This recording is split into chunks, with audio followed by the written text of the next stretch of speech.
안녕하세요.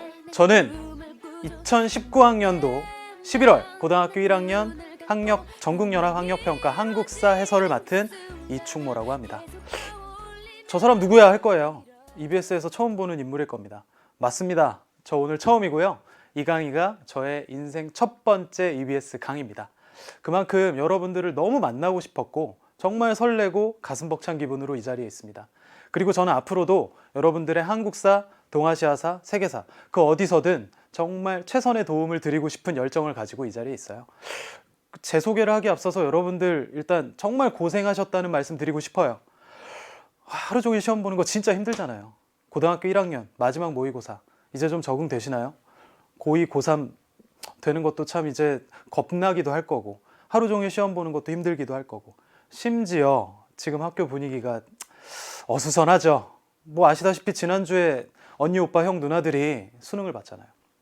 저도 지금 고3 담임인데요. 참 분위기가 어수선합니다. 그럼에도 불구하고 수능 보신 여러분들에게 무한한 박수를 드리고 싶고요. 하나 더, 심지어 모의고사 본 것뿐만이 아니라 지금 나 그래도 한국사 공부 한번 해보겠다라고 이거를 클릭해서 이거를 보신 여러분들의 의지는 진짜 제가 엎드려 절을 하고 싶은 심정이에요. 이것만으로도 여러분들은 정말 최고의 결과를 얻을 수 있을 것이라고 확신합니다. 왜냐하면요, 본인이 부족함을 느끼게 되면 본인이 그 스스로를 혁신할 수 있는 밑바탕이 되거든요. 여러분들이 지금 스스로 이거를 찾아왔든 아니면 부모님 혹은 뭐 친구 혹은 주변 친지들의 강요로 이거를 클릭했든 오늘 1시간 동안 저와 함께 한국사 해설을 하시게 된다면 분명히 의미 있는 시간으로 만들어 드릴 수 있을 거예요. 그것을 위해 제가 오늘 정말 최선을 다해 준비했거든요. 함께 열정으로 따라와 줄 수 있다면 제가 정말 고맙겠습니다. 자, 그러면 오늘 시험에 대해서 한번 이야기해 볼게요. 한국사는 쉬울 거야 라는 이야기 많이 들어보셨죠?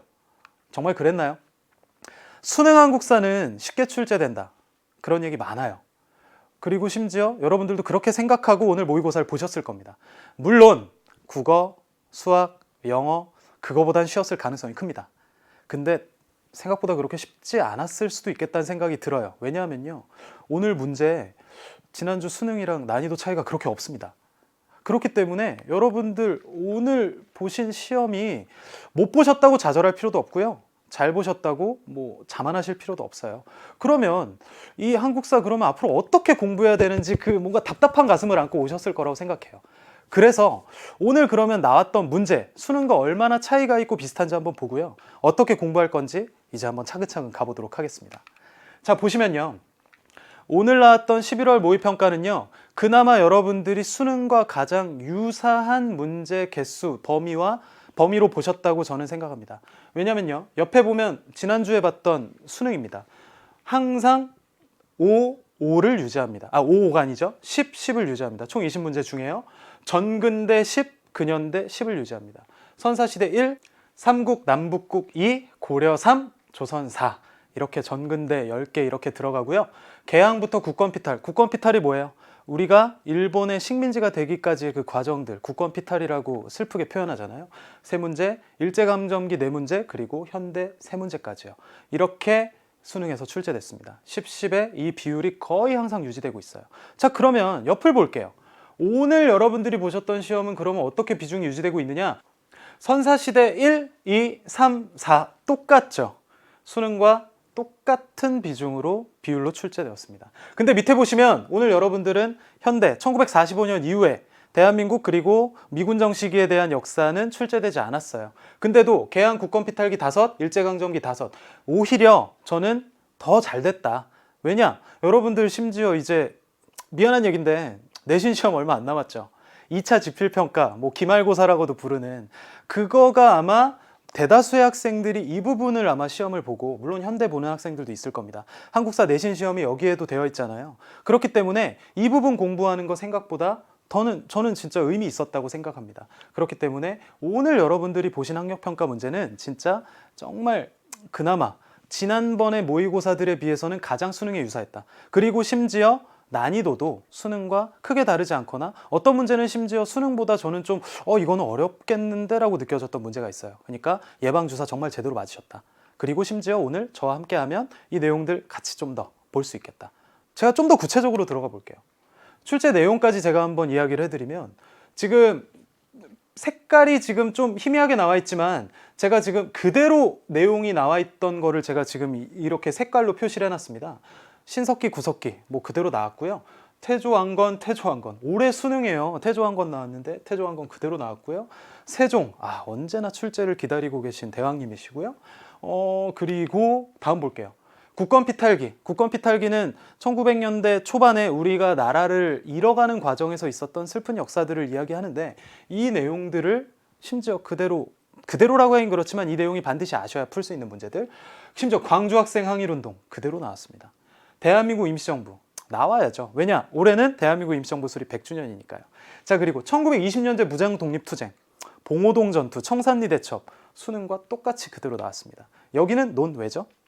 자, 근데 이거 말고도 지금 뭐 앞에 있었던 뭐 백제부흥운동, 발해 고구려 남진, 신라의 골품제 이런 것들이 다 개별적으로 다른 내용의 내용들이냐? 아닙니다. 다 연계되어 있어요. 그렇기 때문에 이 내용들을 반드시 아시게 된다면 이 내용들도 자연스럽게 풀 수 있습니다.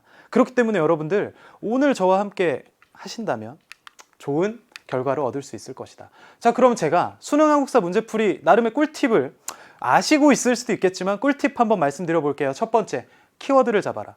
출제자들은요, 정말 키워드를 곳곳에 숨겨 놓습니다.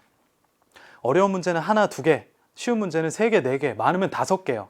근데 심지어 수능 한국사는 어렵게 출제하지 않기 때문에 정말 많은 키워드들, 출제자들께서 제발 이걸 풀어줘! 라고 이야기하고 있다고요.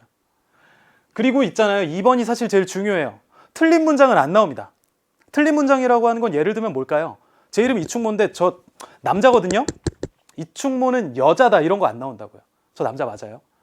그러니까 틀린 문장, 이충모는 여자다 이런 거 안 나온다고요. 그러니까 키워드만 보시고 이 문장을 꼬지 않았을까? 여러분들 내신 시험 보시다 보면 선생님이 이거를 비틀어서 문장을 어렵게 한다고 이걸 하지 않았을까라는 그 고민 때문에 정말 어려움에 빠진 경험들 한두 번씩 꼭 있을 거예요. 근데 수능은 그렇지 않아요. 그렇다고 내신이 그렇지 않다는 건 아닙니다. 이 두 가지만 기억하셔도 충분히 일단 한국사 만점을 향한 길에 첫걸음 이상을 떼셨다. 자, 그러면 한국사 공부 어떻게 하셔야 되느냐? 고등학교 1학년 지금 이제 끝나가잖아요. 근데 이제 한국사를 거의 다 배우셨거나, 물론 고2 때 배우는 학생들, 고3 때 조금 배우는 학생들도 있습니다. 근데 사실 이 내용들 있잖아요, 여러분. 중학교 때 배웠고요. 심한 얘기로 한다면 초등학교 때 어느 정도 배운 부분도 있습니다. 자, 그런데 이 수능을 대비하는 건 이 정도 문제에서 기출문제를 반복 학습하시고요. 감각 유지하시면 됩니다. 제가 아까 고3 담임이라고 했잖아요. 지난주에 수능이었죠. 진짜 실화인데 수능 3일 전에 고3 언니, 오빠, 형, 누나들이 저한테 달려와서 선생님 수능이 3일 앞인데 한국사 모르겠다. 정말 쉽다 하면서 미뤄뒀다가 9월 모의평가 이후에 또 미뤄뒀다가 수능 앞두고 발등에 불 떨어진 거예요. 모르겠대요. 기억이 하나도 안 난대요. 어떡합니까? 근데 평상시에 이렇게 여러분들 기출 반복 학습하시고 지금부터 조금씩만 감각 유지하시면 그런 불상사 없어요. 한국사 발목 절대 안 잡습니다. 오히려 여러분들을 도와드려요. 2번, 내신. 여러분들 사실 내신 시험 이제 있잖아요. 내신 시험 중요하죠. 수시 모집으로도 대학 가셔야죠. 수시로 붙으면 좋죠. 정시로도 붙으면 좋지만요. 사건의 흐름을, 뼈대를 잡으시고요. 내신은 좀 암기를 많이 하셔야 됩니다. 세세한 내용들 정말 열심히 암기하시게 된다면 내신에서도 고득점 잡을 수 있다. 오늘 제가 하게 될 강의는 내신에 최적화된 강의는 아닙니다. 하지만 뼈대를 잡기에는 충분히 도움이 될 것이다 라고 말씀드릴게요. 그러면 오늘 강의를 듣게 되신다면 한국사 수능 출제의 전체 흐름이 여러분들에게 오게 될 겁니다. 그리고 선사 일제시대 거의 모든 출제 내용을 학습하시게 돼요. 정답을 맞힌 게 중요한 게 아닙니다. 정답이 아니었던, 예를 들어 5번이 정답이었으면 1, 2, 3, 4번을 다 여러분들이 아시고 5번을 찍었을까요? 저는 아니라고 봅니다. 그 중에 하나라도 모르는 게 있었을 거예요. 그런 것들을 오늘 완벽하게 정리하겠다는 이야기입니다. 그걸 정리하시게 된다면 그 나중에 2번 답이 아니었던 2번 선지가 나오게 되더라도 와, 이거 공부했었던 거지 하면서 만점 맞으실 수 있다고요. 그리고 3번, 오늘 저랑 수업하시다가 제가 이런저런 얘기를 계속 키워드를 던질 겁니다. 근데 이게 뭐였지? 부족한 부분을 분명히 발견하실 거예요. 그러면 반드시 해당 주제에 학교시험 3주 완성 강의 있죠. EBS에. 이미 뭐 김정현 선생님, 박세윤 선생님, 수많은 정말 훌륭하신 선생님들께서 만들어주신 좋은 강의들이 있고요. 심지어 난 지금 그래도 좀 고1이지만 고3 강의 들어보겠다. 전혀 상관없습니다. 지금 최태성 선생님, 박세윤 선생님께서 정말 훌륭한 강의 해주고 계시거든요. 김정현 선생님께서도 정말 더 구체적인 강의도 해주고 계시니까 한국사 하시는 선생님들 강의 붙잡고 들으시면 분명히 도움이 된다. 저는 그 마중물이 되어드리겠다. 오늘 강의가 그 마중물이 될 거라 확신합니다. 자, 여러분, 그러면 이 OT 듣고 빠져나가시면 안 됩니다. 1시간만 투자하세요. 자, 여러분들 저와 함께 뜨겁게 다음 문제 1번에서 만나볼게요. 채널 고정? 이런 말 하면 안 되겠죠? 같이 갑시다.